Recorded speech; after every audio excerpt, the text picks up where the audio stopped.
give another hand for the music team, I think. They did a great job. Bon, un applaudissement à l'équipe de louange. Ils nous aident à se préparer pour la parole de Dieu. Shalom, Beth Ariel et les amis de Beth Ariel et les visiteurs. On a des visiteurs qui viennent chaque semaine maintenant. On est content de ça. Et aussi ceux qui nous suivent par Internet. Eh bien, j'ai hâte de continuer ce livre magnifique de l'Évangile de Marc et on va voir encore d'autres miracles très puissants que notre Messie a fait et qui fait qu'on sait combien il est différent et de tout individu sur terre. Et aujourd'hui, on va voir des miracles qui viennent du cœur parce que nous allons voir Jésus comme en tant que parent, en tant que père qui prend soin de sa fille. En fait, c'est la première fois que Jésus appelle quelqu'un, une jeune femme, fille. Nous allons entrer aussi dans une partie spécifique du livre. Il y a une démarcation ici ou un point tournant et on s'approche de plus en plus de le rejet total de la nation, de pas reconnaître son propre Messie. Et alors que nous voyons toutes les choses qui s'approchent, le rejet de Jésus, nous voyons aussi comment notre monde rejette Jésus. Et on va voir le texte aujourd'hui va nous encourager à voir la grandeur de notre Dieu.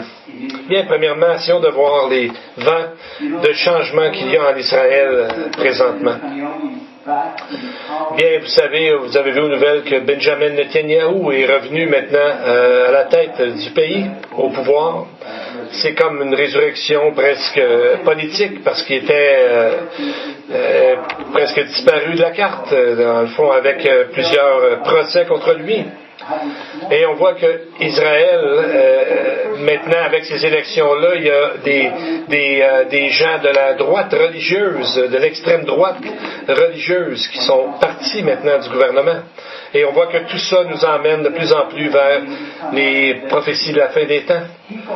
Et un des hommes que nous voyons ici sur la photo, il s'appelle Itamar Ben Gavir, est un homme d'intérêt pour notre histoire en Israël, parce que lui, il s'appelle un messianique, pas comme nous, un messianique dans le sens qu'il croit à Jésus, mais il croit que le Messie juif vient bientôt. Parce que plusieurs Juifs croient, et dans leur tradition, que le Messie vient bientôt délivrer Israël. Ils ne croient pas qu'il est déjà venu. Ils ne croient pas, eux, à deux venues, la première venue de Christ et la deuxième, mais seulement une.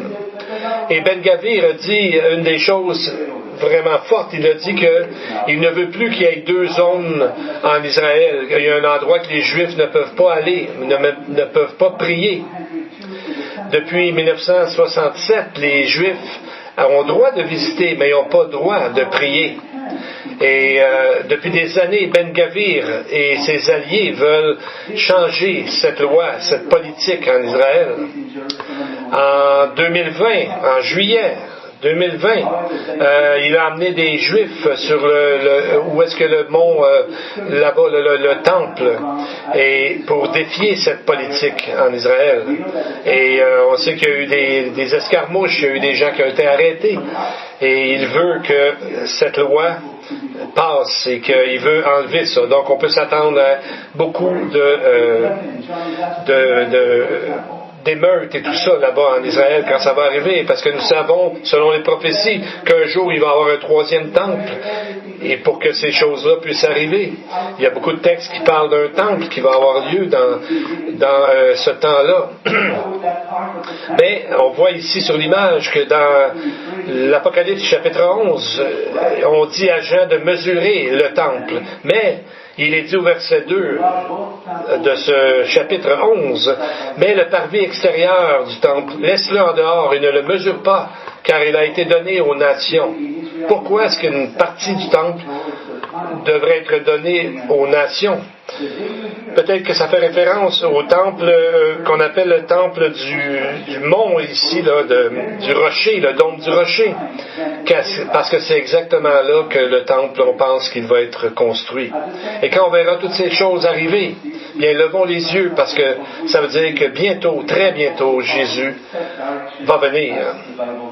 En même temps, toutes ces prophéties de la fin des temps nous suivent une direction que la Bible a déjà prédit. La guerre en Europe avec la Russie et l'Ukraine, mais devinez qui est en train d'aider la Russie. Ils ont trouvé à travers les drones qu'ils ont pu voir que l'Iran est derrière ces drones. Ils ont construit beaucoup de ces drones. Donc, il devient partenaire avec cette guerre, comme on voit dans les textes de Ézéchiel 38 et 39. Donc, on voit on dit même aux nouvelles qu'apparemment, on a pu apercevoir des soldats iraniens en Ukraine en train de montrer aux Russes comment faire fonctionner ces drones. Les prophètes nous disent que bientôt, probablement après la guerre en Ukraine, que la Russie et l'Iran vont tourner leur attention contre Israël et commencer la guerre qu'on connaît comme celle de Gog et de Magog. Et aussi l'OTAN, où est-ce que les forces de l'Antichrist vont venir. Et l'Antichrist lui-même est peut-être déjà vivant maintenant. Et donc, avec la Russie, et ces gens-là vont tous se chicaner et emmener des guerres. Et même va se joindre qui aide la Russie aussi. On voit la Corée du Nord. Et les rois de l'Est, ou du soleil levant, comme on voit dans Apocalypse chapitre 9, qu'on pense que c'est les pays asiatiques, et tout ça va déclencher une guerre après celle de Gog et Magog, celle d'Armageddon, où tout va être détruit, et heureusement, c'est à ce moment-là que la seconde venue de Christ se passera. Mais comme a dit le roi Salomon dans l'Ecclésiaste, il n'y a rien de vraiment nouveau sous le soleil, parce que tout cela a été prophétisé il y a des milliers d'années. Et il y a beaucoup présentement de faux prophètes, tout comme juste avant que Jésus vienne, il y a eu beaucoup de faux prophètes parce que à cause des prophéties, ils disaient que le Messie viendrait. Et il y en a aussi. Qu'est-ce qui va arriver à la fin des temps parce que les démoniaques et tout ça savent que bientôt leur fin arrivera. Donc il y aura beaucoup de choses démoniaques qui vont arriver. Alors prions maintenant pour nos enfants.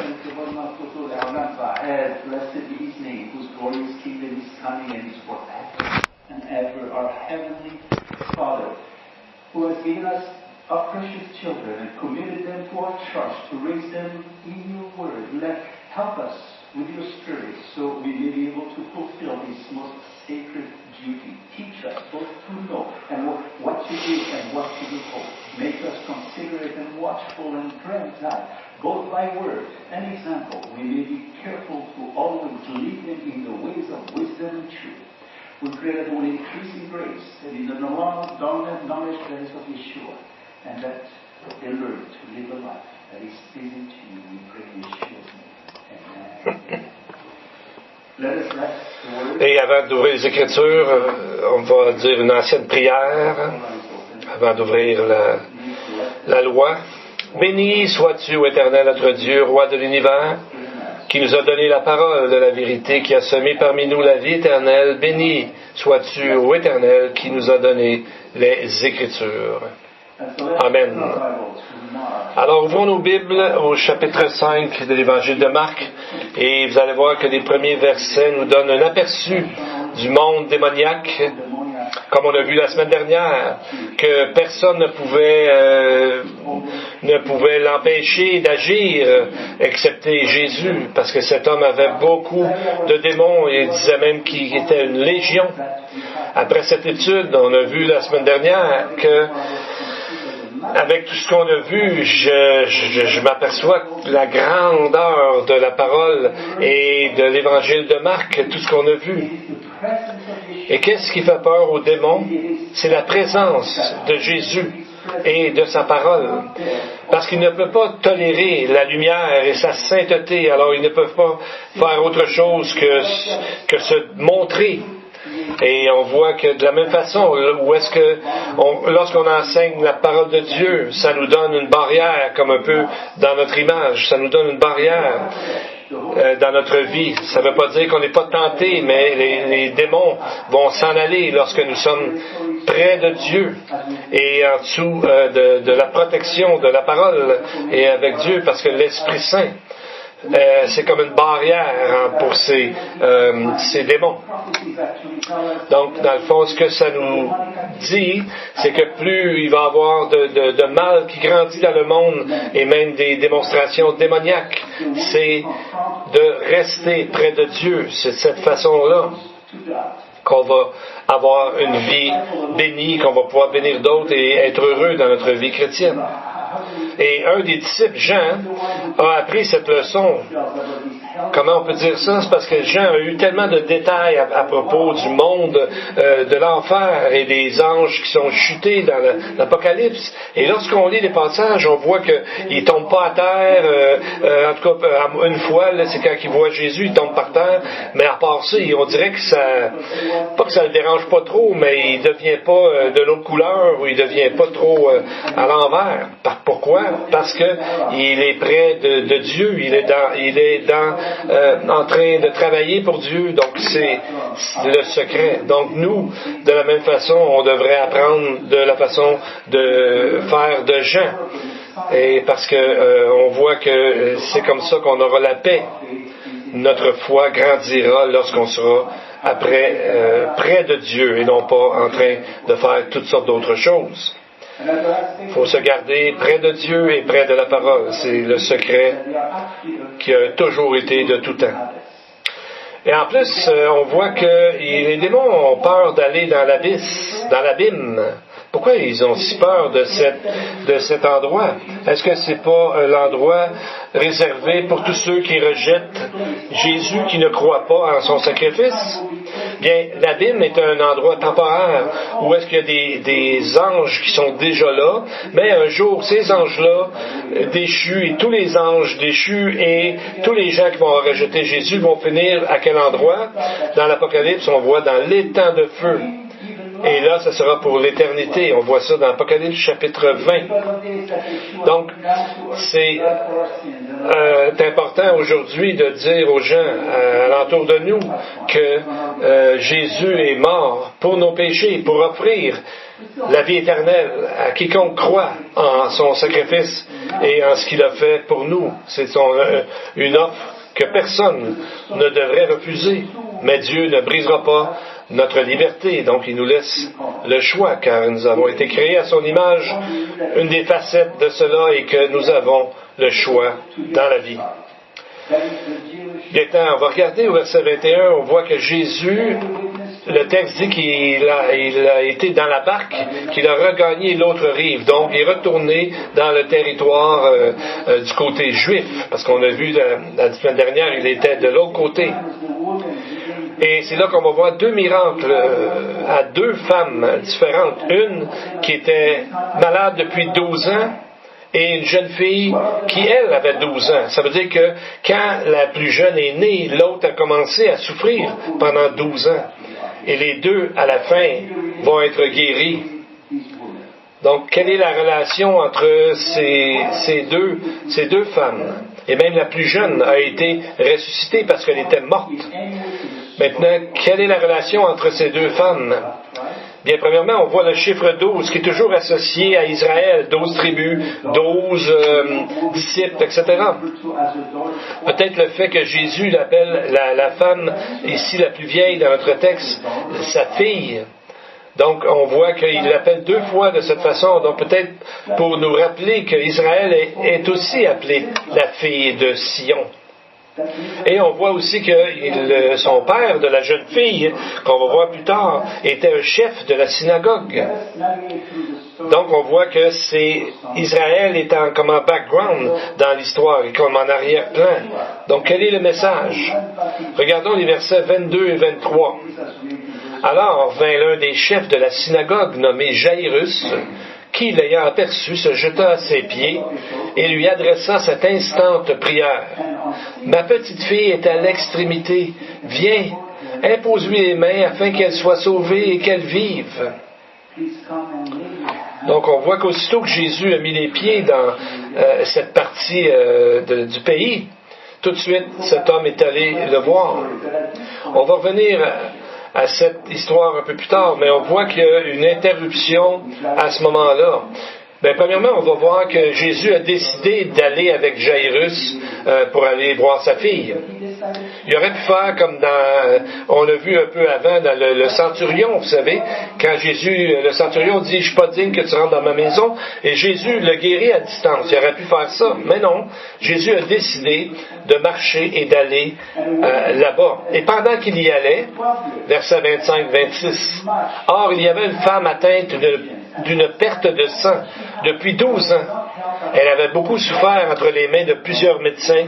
Elle avait dépensé tout ce qu'elle possédait, n'avait éprouvé aucun soulagement, mais en était allée plutôt en empirant. » Beaucoup d'informations dans ce texte au sujet de cette femme qui souffrait.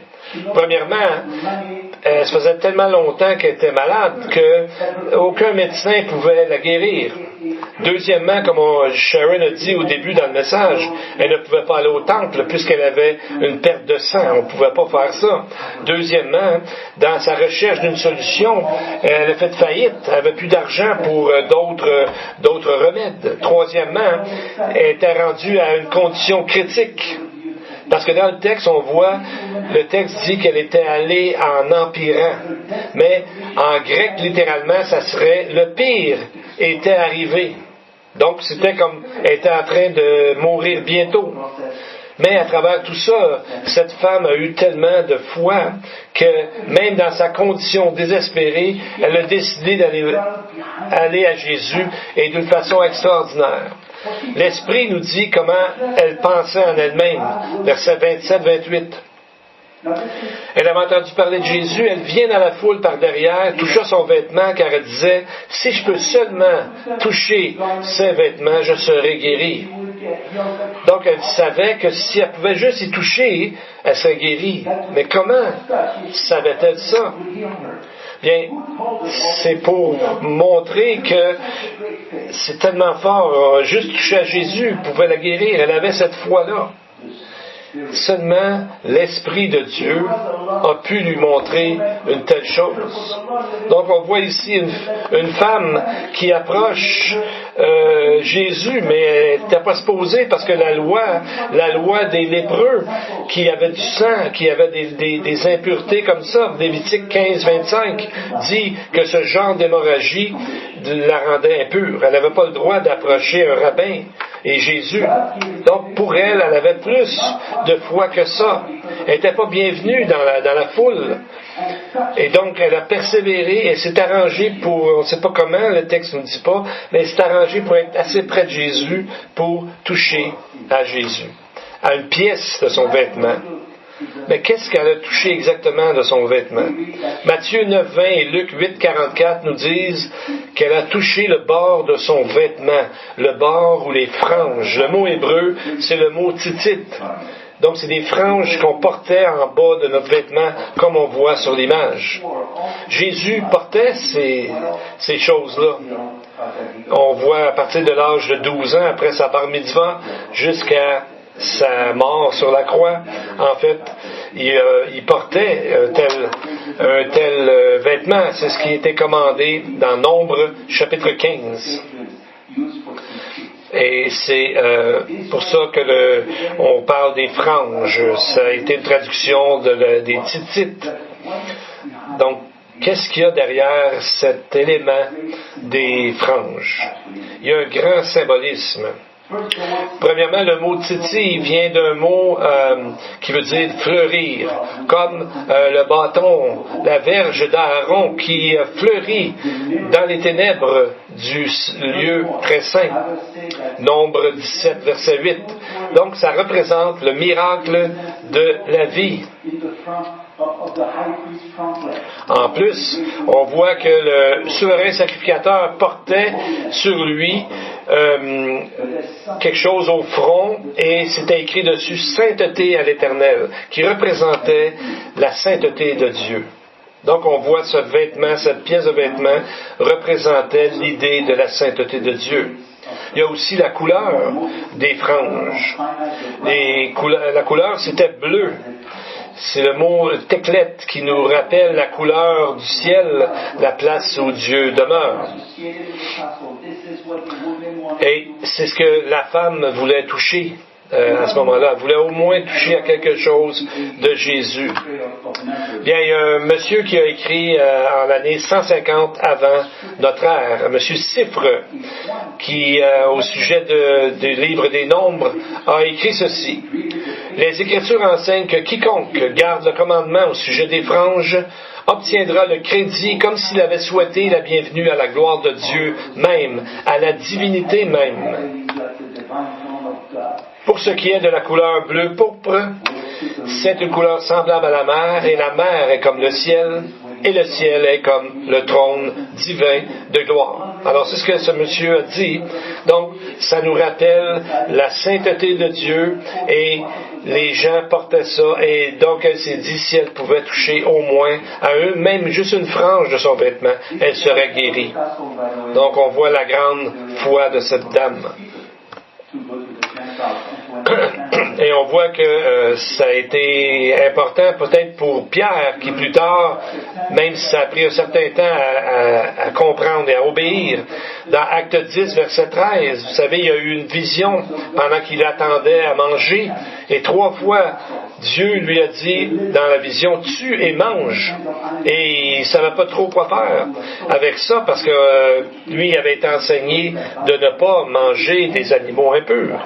Et finalement, il a compris qu'il avait le droit d'entrer dans la maison d'un non-juif quand les gens sont venus le chercher, parce que c'est Dieu qui avait envoyé ces gens-là.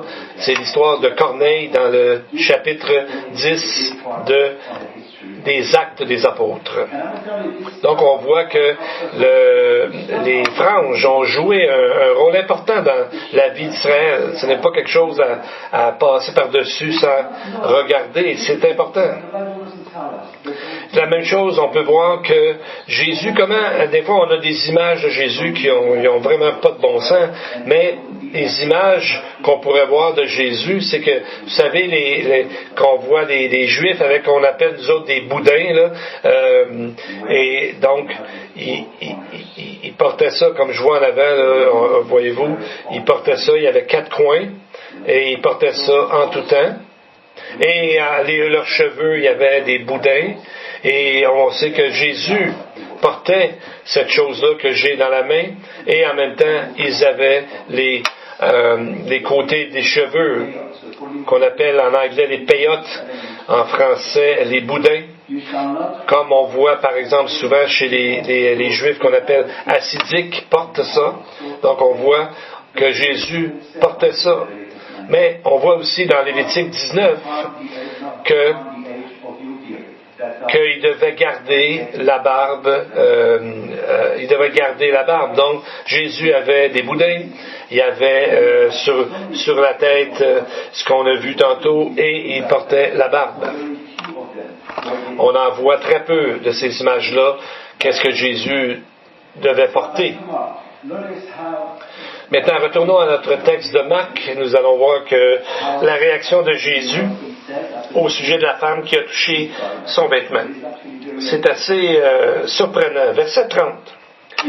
Jésus connut immédiatement en lui-même qu'une force était sortie de lui. Et se retournant au milieu de la foule, il dit, « Qui a touché mes vêtements? » Donc ici, on a quelqu'un qui connaît tout, qui peut lire les pensées des gens, mais demande la question, qui a touché mes vêtements? Est-ce qu'il ne savait pas? Ben oui, il savait. C'est certain. Jésus est Dieu, il savait. Donc s'il a demandé, c'est pour que nous, on apprenne quelque chose. Et avant nous, même les disciples, pour leur entraînement, pour leur apprendre ces choses-là. Il voulait attirer l'attention sur cette femme. Dans le fond, il demandait à ses disciples, n'avez-vous pas remarqué une femme de grande foi qui avait un besoin parmi la foule? Elle aurait dû être facile à voir. Elle était dans une condition désespérée. On ne sait pas trop si elle était couchée ou quoi, mais ils n'ont pas remarqué rien, eux autres. Donc, Dieu, ce que Jésus a voulu faire, c'est d'aider leur sens de discernement à grandir. Nous aussi, on rencontre beaucoup de gens. Est-ce que nous sommes sensibles aux gens qui sont vraiment dans le besoin? Est-ce qu'on est assez en communion avec l'Esprit de Dieu qui va pouvoir nous dire quoi faire, nous dire où aller parler ou aller aider une telle personne? C'est ce que Dieu nous demande de faire. Et on voit que Jésus, dans un autre texte, dans Luc 8,45, il demande ça, et tout le monde, le texte dit que tous s'en défendaient. C'est comme si tout le monde disait, non, c'est pas moi, Seigneur, j'ai pas touché à rien, j'ai pas rien fait. Donc, ils en viennent qu'à dire à Jésus, verset 31, tu vois la foule qui te presse et tu dis, qui m'a touché? Alors, il était préoccupé par se justifier. L'objet de la leçon, ça était pour s'en aller jusqu'à temps que Jésus les remette à l'ordre en disant, qui m'a touché? C'est sa foi à elle qui a touché son vêtement. Il y a eu plusieurs personnes qui ont probablement touché, mais il y avait seulement une personne qui l'a touché avec sa foi. Pardon. Et aussitôt qu'elle a touché le moindrement à son vêtement, à sa frange, immédiatement, comme une force sortie de lui, comme si c'était automatique, comme si Jésus attendait juste que ça arrive pour que la bénédiction arrive sur elle. Jean 3,34 dit que Dieu ne donne pas l'esprit avec mesure. Donc, il faut avoir du courage pour demander des prières. Et Dieu n'attend que ça, souvent. Autant qu'on peut en prendre, Dieu donne. Dieu a tellement à nous donner. Jésus a tellement à nous montrer de mettre notre foi en action. Et on voit quand elle est revenue, quelle était son attitude, verset 33. La femme est revenue, le texte dit qu'elle était effrayée et tremblante, sachant que ce qui s'était passé en elle, elle vint se jeter à ses pieds et lui dit toute la vérité. De quoi elle avait peur? Pourquoi elle avait peur? Elle avait peur que d'être réprimandée. Mais Jésus l'aimait et Jésus l'a guéri. Verset 34, il lui dit, mais Jésus lui dit, ma fille, ta foi t'a sauvée, va en paix et sois guérie de ton mal. Parce que selon la loi, elle n'était pas supposée l'approcher à cause de sa condition, mais sa foi était plus grande que ça. Donc Jésus l'a aimée, il l'appelait fille, ma fille. C'est fort, ça. Alors, il l'aimait comme un père, comme une mère. Il a compris sa condition, sa souffrance. Il ne l'a pas condamnée. Mais quand Jésus la rappelle, c'est comme il dit qu'elle a été bénie à cause de sa foi. Alors, c'est seulement le début de la démonstration de son amour. Rendu là, on dirait qu'on a oublié Jairus, le pauvre papa qui est venu à Jésus pour sa propre fille. Et on peut dire que le temps n'était pas de son côté. Sa fille était morte. Mais pendant que Jésus guérissait la femme, la fille de Jairus, elle était morte. Est-ce que Jésus savait qu'elle était pour mourir? Ben oui, encore là, c'est sûr qu'il savait. Jésus est Dieu, Jésus c'est tout. Mais il y avait une leçon à être apportée aux disciples et à nous à travers ça. Et c'est la leçon de l'importance de la foi. On voit qu'au verset 35, Jairus, il dit, ma fille est morte. Et Matthieu 9, 18 nous dit ceci, ma fille est morte. Comment savait-il que sa fille est morte et comment pouvait-il être sûr que Jésus pouvait guérir sa fille de la mort?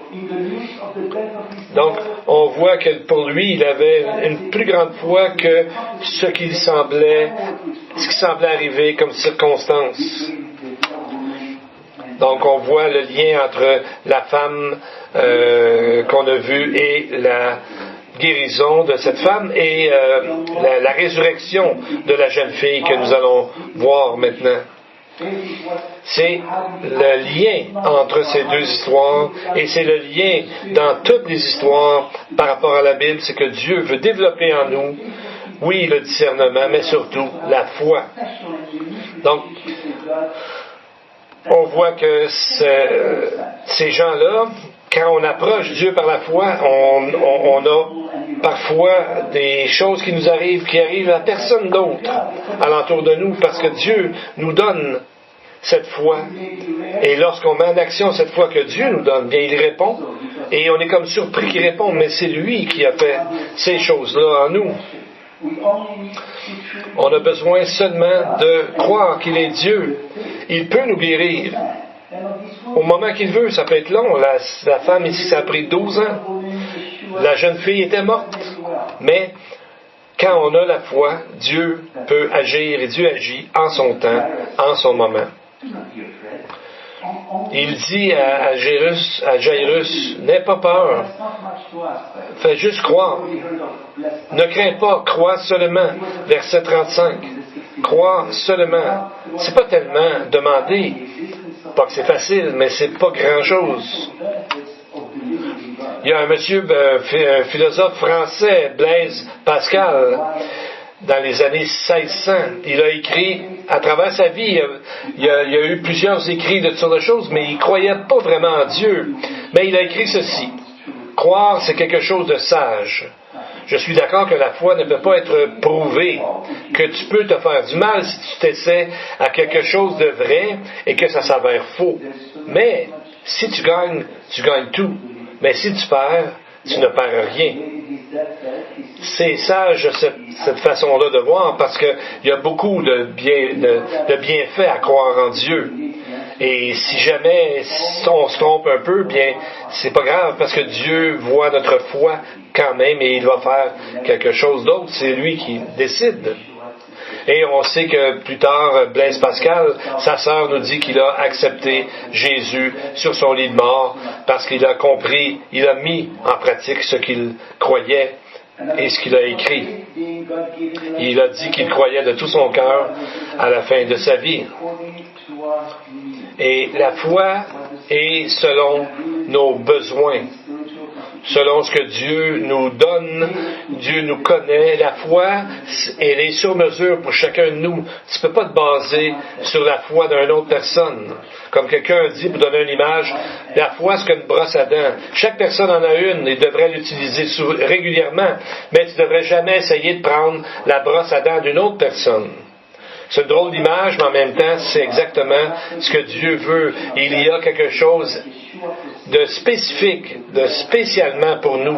On ne peut pas prendre la foi d'une autre personne, fût-il le plus grand prédicateur ou le plus grand enseignant.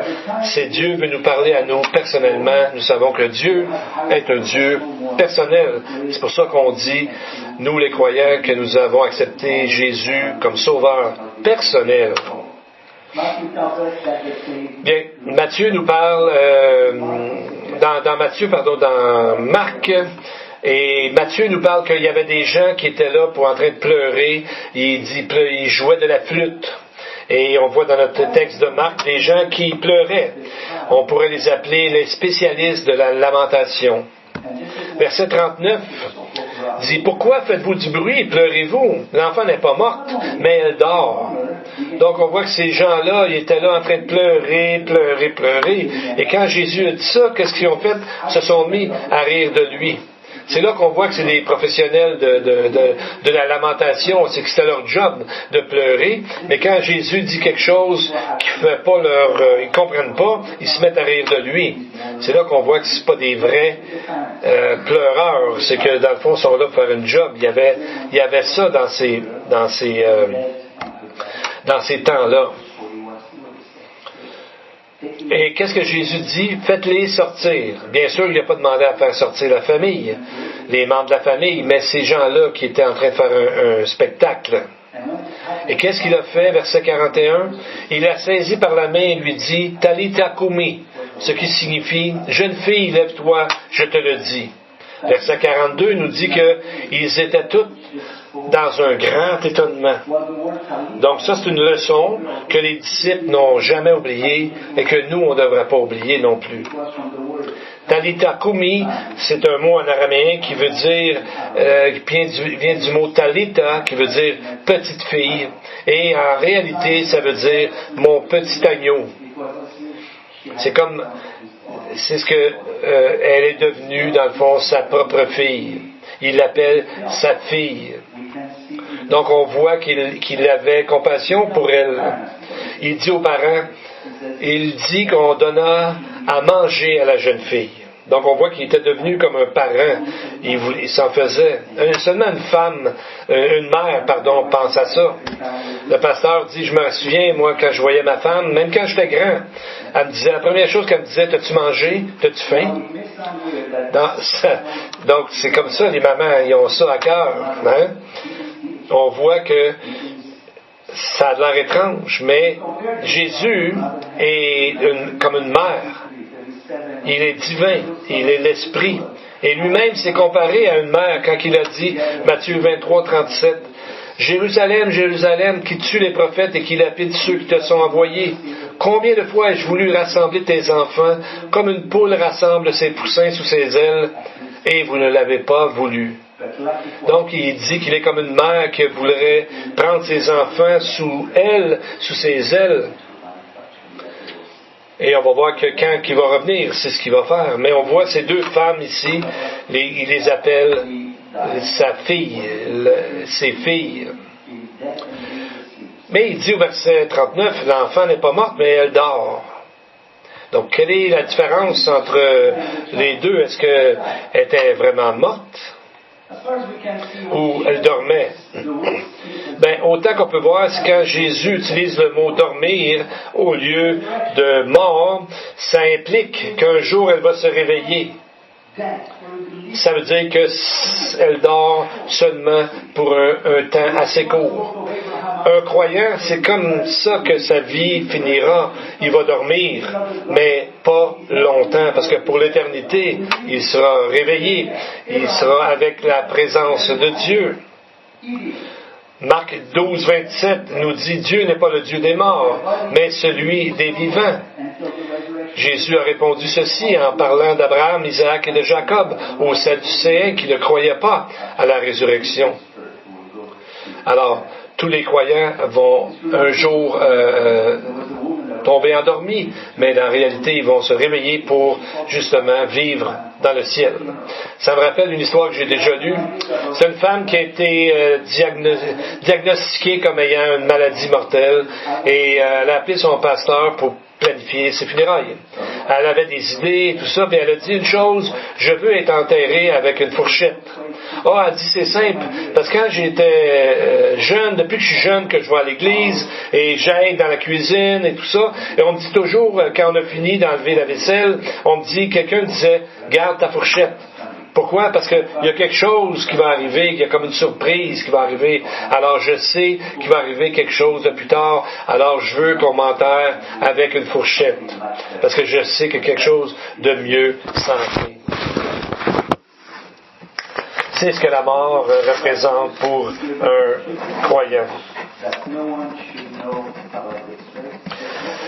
Et ce qui est étrange aussi au verset 43, Jésus leur dit de fortes recommandations pour que personne ne sache la chose. Pourquoi? Au verset 19, ce qu'on a vu les semaines dernières, il a dit au gars qui avait été plein de démons, il a dit, va dans ta maison vers les tiens et raconte-leur tout ce que le Seigneur t'a fait, comment il a eu pitié de toi. Quelle est la différence? Bien, c'est parce que si ça allait trop vite, que tous ces gens-là voyaient ce qu'il avait fait, tout de suite, il aurait voulu le couronner roi d'Israël. C'est arrivé quelquefois dans la Bible. Et c'est pour ça qu'il y avait tellement de gens lors de l'entrée triomphale. Jean 12, 9 dit qu'une grande multitude de Juifs apprirent que Jésus était là, puis ils sont venus pas seulement à cause de lui, mais aussi pour voir Lazare, qu'il avait ressuscité des morts. Donc, on voit que c'est comme ça quand il est entré à Jérusalem. Les gens l'ont reconnu comme Messie, mais pas les gens religieux. Et plus tard, les gens ont été influencés, la foule a été influencée par les gens religieux. Et donc, c'est that they were watching les gens étaient en train de regarder ce que Jésus était pour faire. Et ces gens-là savaient la réputation de Jésus. C'est pour ça que vous savez le centurion à Capernaum qui a dit à Jésus, tu peux juste dire un mot et mon serviteur va être guéri. Comment savait-il ça? C'est parce que sa réputation à Jésus le précédait. Corneille, de la même façon, il était lié avec la synagogue et tout ça, et ça a été le premier non-juif à entrer dans l'Église de Dieu. Et Corneille était un centurion aussi. Et le centurion à la croix a dit, celui-ci était vraiment, véritablement le Fils de Dieu. Matthieu 27, 54. Donc on voit qu'ils ont été spectateurs des choses que Jésus a fait et ils ont mis leur foi en action à ce sujet. Et on voit aussi par rapport aux filles d'Israël, les filles de Sion. Israël est appelé la fille de Sion. Les deux étaient proches de la mort. Mais Jésus les a guéris, les a ressuscités, exactement comme le texte d'Ézéchiel, avec les os qui sont morts, desséchés même. Dans Ézéchiel 37, au début du chapitre, Ézéchiel est dans une vallée couverte d'ossements séchés. Et Dieu lui-même lui demande, Fils de l'homme, est-ce que ces os peuvent vivre? Donc, ces os ressemblent vraiment à Israël dans la diaspora. Tout le monde est dans d'autres pays. Et Dieu demande, est-ce que ces os peuvent vivre?